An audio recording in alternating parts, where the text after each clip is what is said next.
So hello everyone, welcome to engineers career point platform. So आज का मेरा जो वीडियो है ये एक बहुत इंपॉर्टेंट जॉब नोटिफिकेशन से रिलेटेड है जो कि असिस्टेंट इंजीनियर की है और Uttar Pradesh public service commission इसको कंडक्ट करवाएगा। उत्तर प्रदेश के अंदर क्या होता है कि जो असिस्टेंट इंजीनियर की जो रिक्रूटमेंट होती है वो एक कंबाइंड रिक्रूटमेंट का प्रोसेस होता है जिसमें कंबाइंड एग्जामिनेशन लेते हैं 5-6 डिपार्टमेंट्स के लिए और उसके बेसिस पे मेरिट के बेसिस पे फिर अकॉर्डिंगली डिपार्टमेंट अलॉट होता है। यूपी में जो एलिजिबिलिटी क्राइटेरिया है कि कौन उसमें अप्लाई कर सकता है, it is same like the Haryana कि आपके पास हिंदी होनी चाहिए, हिंदी आपने पढ़ी होनी चाहिए क्योंकि हिंदी का इसमें एग्जाम भी होता है। तो अगर आप अदर देन यूपी से बिलोंग करते हैं तो all of you are eligible under the general category. That is the reason मैं आपको ये notification engineers career point channel पे डाल रहे हैं क्योंकि इंजीनियर्स करियर पॉइंट चैनल पे हरियाणा का बहुत स्टूडेंट्स है, हिमाचल का बहुत स्टूडेंट्स है और अदर स्टेट से भी काफी स्टूडेंट्स है। तो आप लोग भी इस एग्जाम को जो उत्तर प्रदेश के लिए आया है तो उसको आप फिल कर सकते हैं। देखो, एग्जाम देना और उसको ज्वाइन करना दोनों अलग अलग चीजें हैं। मैं आपको बहुत बार बोलता हूं कि यार आप लोग बाकी एग्जाम जरूर देते रहें सो दैट कि आपका मोमेंटम बना रहे, आपका फ्लो बना रहे। अदरवाइज अगर आप वेट करते रहोगे एग्जाम आने का या एग्जाम निकल गया और फिर उसके एग्जाम के कंडक्ट होने का वेट करते रहोगे तो यार अपना मोमेंटम लूज कर बैठोगे, जो कि हो रहा है इस टाइम पे। जैसे PSSB, PS, PCL का एग्जाम डिले हो रहा है, बच्चों का पेशेंस लूज कर गए हैं, पूरा मोमेंटम लूज कर गए हैं। तो इस कारण से आपको जब भी मौका मिले, जो एग्जाम आपके जोन में होते हैं और जिसका क्राइटेरिया इट इज सिमिलर जो आप ऑलरेडी प्रिपरेशन कर रहे हैं, तो आपको करना चाहिए। जैसे हरियाणा के लिए बहुत, हिमाचल का बच्चा, यूपी का बच्चा, पंजाब का, राजस्थान का बच्चा अप्लाई करता है हरियाणा के लिए। सिमिलरली उत्तर प्रदेश के लिए 600+ वैकेंसीज हैं, तो बिहार का, उत्तराखंड का, हरियाणा का, मध्य प्रदेश का बच्चा इसमें अप्लाई करेगा। And you know this YourPD is a dedicated platform जो उसके लिए एग्जाम प्रिपरेशन प्रोवाइड करेगा। अब यहां पे इन्होंने थोड़ा सा एग्जाम पैटर्न चेंज किया है, तो इसमें क्या एग्जाम पैटर्न चेंज किया, क्या एलिजिबिलिटी क्राइटेरिया है, क्या प्रोसेस है, उसके बारे में सारा जो है अभी हम लोग डिस्कस करेंगे।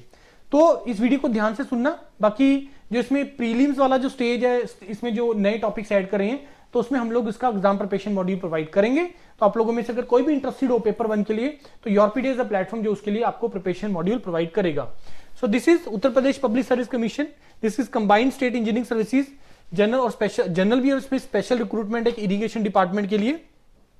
इसमें टोटल जो है आपको 604 वैकेंसीज हैं, तो टोटल नंबर वैकेंसीज 604 और एक स्पेशल रिक्रूटमेंट की 22 हैं, तो टोटल 582 + 22 आपको इसमें वैकेंसीज हैं। और इसमें पूरा इंडिया एलिजिबल है। अगर अदर देन आप यूपी से हैं तो आप लोग under the general category you are eligible. इसके बाद आएगा किस डिपार्टमेंट की कितनी वैकेंसीज हैं, वो सारी चीजें इसके अंदर मेंशन्ड है। तो कौन कौन से डिपार्टमेंट्स में पार्टिसिपेट कर रहे हैं, irrigation water resources, UP Jal Nigam, आपका civil, electrical, mechanical irrigation water resource, तो ये सारा मेंशन्ड है। Electrical, mechanical, again rural engineering, civil, उसके बाद आपका आ गया housing and urban planning development में इलेक्ट्रिकल, मैकेनिकल और सिविल ऑल्सो, PWD में सिविल जिसमें सबसे ज्यादा वैकेंसीज हैं। उसके बाद आपका आ गया यूपी एग्रीकल्चर बीटेक चाहिए आपको इसमें। उसके बाद असिस्टेंट डायरेक्टर एनर्जी डिपार्टमेंट, इसमें आपका इलेक्ट्रिकल ब्रांच होना चाहिए। असिस्टेंट इरिगेशन वाटर रिसोर्स, इसमें अगेन आपको सिविल चाहिए। इसमें भी assistant engineer medical health and family welfare, इसमें भी आपको सिविल ब्रांच के लिए आप लोग एलिजिबल हैं। The maximum age criteria is 40 years, 40 साल का इसमें एज क्राइटेरिया, 21 से लेकर 40 साल तक जनरल कैटेगरी के आप लोग एलिजिबल हैं। और जो एज है आपका वो काउंट होगा 1 जुलाई 2024 के हिसाब से, मिनिमम और मैक्सिमम। उसके बाद आ जाते हैं जो इसका क्राइटेरिया है, इसमें भी स्टेज 1, स्टेज 2 और इंटरव्यू है। तो स्टेज 1 जिसको प्रीलिम्स, मेंस, इंटरव्यू हम बोला जा सकता है, तो जो प्रीलिम स्टेज है वो क्वालिफाइंग है जिसमें आपको मिनिमम मार्क्स रिक्वायर्ड है और उसका 15 टाइम्स ही मेंस एग्जाम लिखेगा। हरियाणा में यही चीज होती है कि प्रीलिम्स होता है, स्क्रीनिंग टेस्ट होता है, उसका 4 टाइम्स ही मेंस लिखेगा और उसमें भी 25% का क्राइटेरिया होता है। यहां पे इन्होंने जो क्राइटेरिया दिया है, SC/ST के लिए 35% और जनरल के लिए 40% का क्राइटेरिया यहां पे प्रोवाइड किया गया है। तो मिनिमम इतना रिक्वायर्ड है। उसके बाद आपका मेरिट में नाम आएगा नहीं आएगा वो डिपेंड करेगा कि पहले तो मिनिमम इतने लाने, फिर 15 टाइम्स में आप अपनी कैटेगरी के हिसाब से, नंबर ऑफ वैकेंसीज के हिसाब से आपका उसमें मार्क्स होने चाहिए, तभी आप लोगों का शॉर्टलिस्ट होगा उसके अंदर। उसके बाद जो इसमें प्रोसीजर है, प्रीलिम्स में क्या है, मेंस में क्या है। प्रीलिम्स में जो आपका सिलेबस है इसमें यहां पे मेंशन्ड है, टोटल 150 क्वेश्चंस आएंगे जिसमें 25 होंगे आपके जनरल स्टडीज के, जनरल नॉलेज के, और 25 क्वेश्चन आएंगे आपके हिंदी के, और 100 क्वेश्चंस आएंगे आपके इंजीनियरिंग एप्टीट्यूड के। और इंजीनियरिंग एप्टीट्यूड के में यहां पे इन्होंने 22 टॉपिक मेंशन किए हैं। And Yourpedia ECP is the platform जो इन 22 टॉपिक्स के लिए आप लोगों को dedicated module is going to be we are going to provide you, क्योंकि योरपीडिया का जो एक्सपर्टीज है, जो स्ट्रेंथ है, वो यही है कि जो एग्जाम, जो सिलेबस जो डिफरेंट होते हैं, जिनको मे बी एक प्लेटफॉर्म पे नहीं मिल सकता, योरपीडिया उसके लिए प्रोवाइड करता है मॉड्यूल। सो इन 22 के 22 टॉपिक के लिए हम लोग जो है इसका मॉड्यूल स्टार्ट कर रहे हैं। आप लोगों में से अगर कोई इंटरेस्टेड है इसकी प्रिपरेशन करने के लिए, स्पेशली प्रीलिम्स, तो आप लोग योरपीडिया का गूगल फॉर्म इस वीडियो के डिस्क्रिप्शन में उसको फिल कर सकते हैं। उसके बाद मेंस सेकंड स्टेज, इसमें 2 पेपर होंगे, पेपर 1, पेपर 2। पेपर 1 के अंदर हिंदी के 25 क्वेश्चन आएंगे और टेक्निकल का आपका 100 क्वेश्चन आएंगे।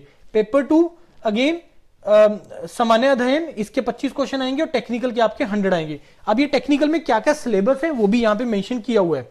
तो ये सिविल इंजीनियरिंग का पेपर 1 का सिलेबस ये रहा और ये रहा पेपर 2 का सिलेबस। तो ये मोर और लेस वही सिलेबस होता है जो नॉर्मली आप लोग पढ़ते हैं, राइट। तो नॉर्मली जो आप लोग पढ़ते हैं वही सिलेबस इसका आपका होता है, आप अपने सारे सिविल इंजीनियरिंग के सब्जेक्ट्स। सिमिलरली उसके बाद आपका आ गया मैकेनिकल का सिलेबस आ गया, फिर आपका ये इलेक्ट्रिकल का पेपर आ गया, पेपर 1, पेपर 2, सारा बहुत डिटेल में यहाँ पे प्रोवाइड किया गया है। उसके बाद डिपार्टमेंट वाइज कितना नंबर ऑफ वैकेंसीज है, जैसे हाउसिंग एंड अर्बन डेवलपमेंट में एई का 40 वैकेंसीज है, पीडब्ल्यूडी में सबसे ज्यादा 226 है, जनरल की कितनी है यहाँ पे मेंशन्ड है, ओबीसी की कितनी है, सब डिटेल में यहाँ पे मेंशन्ड है। इस डॉक्यूमेंट को आप इंजीनियर्स करियर पॉइंट और योरपीडिया के टेलीग्राम चैनल से भी डाउनलोड कर सकते हैं और ये वीडियो जो है इंजीनियर्स करियर पॉइंट चैनल पे आ जाएगा। तो ये है इसमें सारा। इरिगेशन वाटर रिसोर्स मैकेनिकल की 77, मैकेनिकल के लिए बहुत कम वैकेंसीज आती हैं स्टेट के अंदर। सिमिलरली यूपी निगम सिविल के लिए 107, इसके लिए 14, रूरल सिविल के लिए 65, तो काफी अच्छा वैकेंसीज है। 604, और जो मेरी इंफॉर्मेशन के हिसाब से ये है कि ये जो 604 वैकेंसीज हैं ये भी और इंक्रीज होगा, राइट। तो आप लोगों के पास काफी अच्छा अपॉर्चुनिटी है। Other than the UP state also you can fill this exam and you can prepare with योरपीडिया इंजीनियर्स करियर पॉइंट टीम। स्किल को डाउट है इस एग्जाम प्रिपरेशन से related, you can contact me. Thank you.